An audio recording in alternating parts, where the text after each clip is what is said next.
Hello everyone, आज मैं लाई हूँ ब्लाउज़ की डिज़ाइन बैक साइड की। तो यहाँ पर सबसे पहले हम लंबाई लेंगे। तो लंबाई मैंने ली है यहाँ पर 9.5 इंच और चौड़ाई ली है मैंने यहाँ पर 3 इंच। उसके बाद ऊपर की जो चौड़ाई शोल्डर की थी ना, वो मैंने 2.5 इंच ली थी और इस तरह से हम मिला देंगे। यहाँ पर गोलाई का शेप दे देंगे और इस तरीके से इसको एक मेज़रमेंट ले लेंगे हम। देखिए यहाँ पर इस तरह से ले लिया मैंने। गोलाई के लिए मैंने रिंग का यूज़ करा है। इस तरह से गोलाई आ जाएगी गले की। तो ऊपर की चौड़ाई देख रहे हैं आप कम है, नीचे आते आते ये फैल गई है चौड़ाई। तो इस तरह से जो गला है ना, बहुत ही अच्छा बनेगा। और यहाँ पर मैंने ये 2 इंच की दूरी ली है। 2 इंच की दूरी पे हर जगह मैं यहाँ पर निशान लगा देती हूँ। इस तरह से गोलाई पे भी हम 2 इंच की दूरी लेते हुए निशान लगा देंगे कुछ इस तरीके से। यहाँ पर भी ये 2 इंच ही बच रहा है और यहाँ पर मैंने 1.5 इंच की नीचे दूरी ली है। तो इस तरीके से इसको हम शेप दे देंगे। ये कुछ इस तरीके से शेप आएगा नीचे का। ये देखिए इस तरीके से है ना। और जो हमने 2-2 इंच की दूरी पे जो निशान लगाया ना, उसका भी हमको सर्कल में शेप देना है, हाफ सर्कल बनाना है। तो ये इस तरीके से हम इसको बनाएंगे। तो ये एक तरह से जो डिज़ाइन बनेगी ना, बहुत ही सुंदर सी डिज़ाइन बनेगी। देखिए इस तरीके से हम कर लेते हैं चारों तरफ। और ये जो इस तरह से इससे करते हैं ना किसी भी गोल चीज़ से, तो बहुत ही अच्छे से शेप आता है। सिलाई करते समय भी हमको थोड़ा ध्यान रखना पड़ेगा, क्योंकि सिलाई अच्छे से प्रॉपर नहीं हो पाती गोल सर्कल की। तो आपको धीरे धीरे सिलाई करना है। यहाँ पर देखिए मैंने इस तरह से इसका शेप दे दिया है।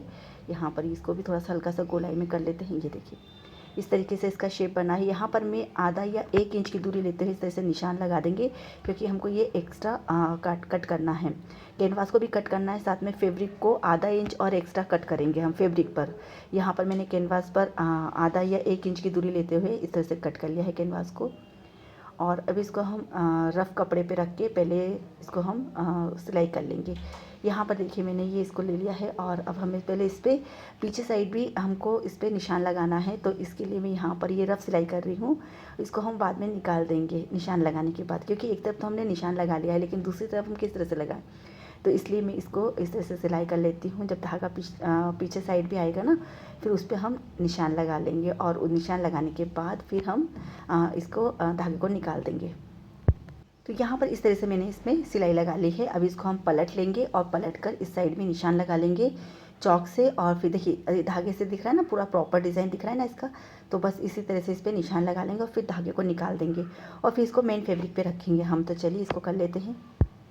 यहाँ पर मैंने इसकी सिलाई निकाल ली है और सिलाई निकाल के कुछ ये इस तरीके से ये फैल गया है। देखिए डिज़ाइन प्रॉपर तरीके से दिख रही है। तो बस इसको फैब्रिक पे रखेंगे। रफ फैब्रिक लेंगे जो हम पीछे साइड गले की फिनिशिंग देने के लिए ले रहे हैं ना, वो कपड़ा सेम लेंगे, ताकि कभी दिखे ना तो मतलब अच्छा लगे, बेकार ना लगे। तो बस यहाँ पर पहले 20 सेंटर में मैंने सिलाई लगा ली है रफ़।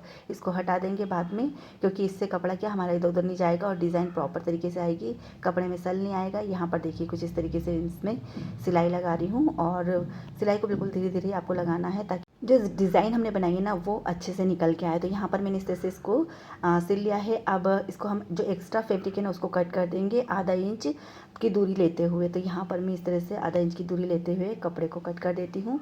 और ये आधा इंच की दूरी हम कैनवास को कवर करने के लिए ले रहे हैं, साइड से कैनवास को इससे हम सिल देंगे कपड़े से। तो इस तरीके से इसको मैं कट कर लेती हूँ। यहाँ पर ये तो चलिए हमारा तैयार हो गया है, गले का कपड़े के साथ में कैनवास लग गया है।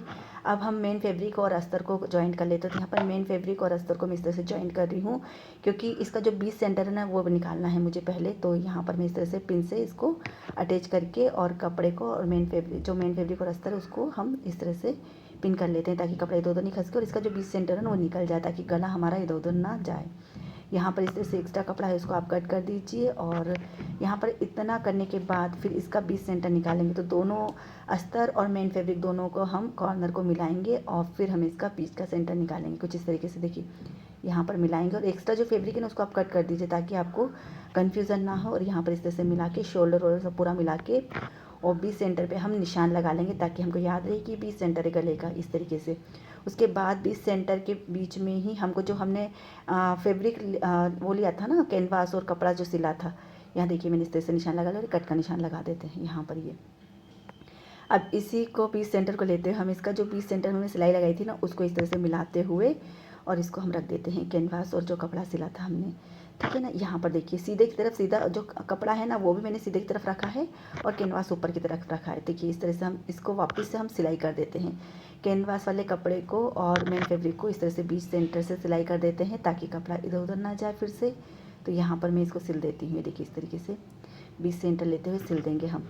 फिर यहाँ से कपड़े को भी अच्छे से आप कर लीजिए, सारे साल हटाकर और वापस से इस तरह से अच्छे से पिन अप करके, और यहाँ पर जो डिज़ाइन हमने बनाई ना उस पर भी हम सिलाई लगा लेंगे इस तरीके से। तो बस ये जो हम डिज़ाइन देते हैं ना, इसमें कपड़ा इधर उधर नहीं होना चाहिए। अगर कपड़ा ज़रा सा भी इधर उधर गया तो डिज़ाइन पूरा बिगड़ जाएगा, इसलिए मैंने यहाँ पर हर जगह पिन लगाई है। आप चाहो तो आलपिन भी लगा सकते हो। यहाँ देखिए कुछ इस तरीके से मैंने एक साइड का तो सिल दिया है। अब दूसरे साइड का भी हम इसी तरह से सिल लेंगे, कपड़े को पूरा अच्छे से जमा कर और फिर इस तरीके से सिल लीजिए डिज़ाइन। आप चाहो कैसी भी डिज़ाइन हो ना इस तरह से बना सकते हो, बस थोड़ा सा कपड़े का ध्यान रखना पड़ेगा आपको। तो यहाँ पर देखिए इस तरह से मैंने इसको भी सिल लिया है, और सिलने के बाद फिर जो एक्स्ट्रा फैब्रिक है उसको निकाल देंगे और इसको हम पलट लेंगे। तो एक्स्ट्रा फैब्रिक कैसे, जैसे कि ये साइड का कॉर्नर से हम जो अंदर वाला हिस्सा ना इस तरह से कट कर लेंगे, कम से कम आधा इंच से कम कपड़ा लेते हुए इस तरीके से इसको इस तरह से हम पूरा कट कर लेंगे, अंदर का डिज़ाइन पूरा निकाल लेंगे।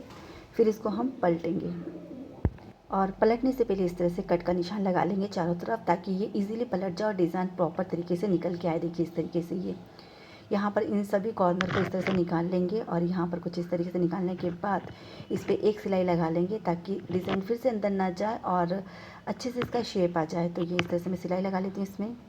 अच्छा, यहाँ पर अभी मैंने सिंपल सी सिलाई लगाई है, उसके बाद इस पर मैं है ना कोई सी भी जो पाइपिंग या लेस जो आपको अच्छी लग रही ना उसको लगाते हुए फिर सिलाई लगा लीजिए। तो यहाँ पर देखिए मुझे ये लेस मेरे पास रखी थी सिल्वर कलर की, तो मैं इसे ही लगा रही हूँ और ये लगने के बहुत बहुत सुंदर लग रहा था। मतलब इसका जो शेप है ना वो और अच्छे से निकल के आया था। तो देखिए यहाँ पर मैं आपको लगा के दिखाती हूँ, देखिए इस तरीके से लगाई है ये।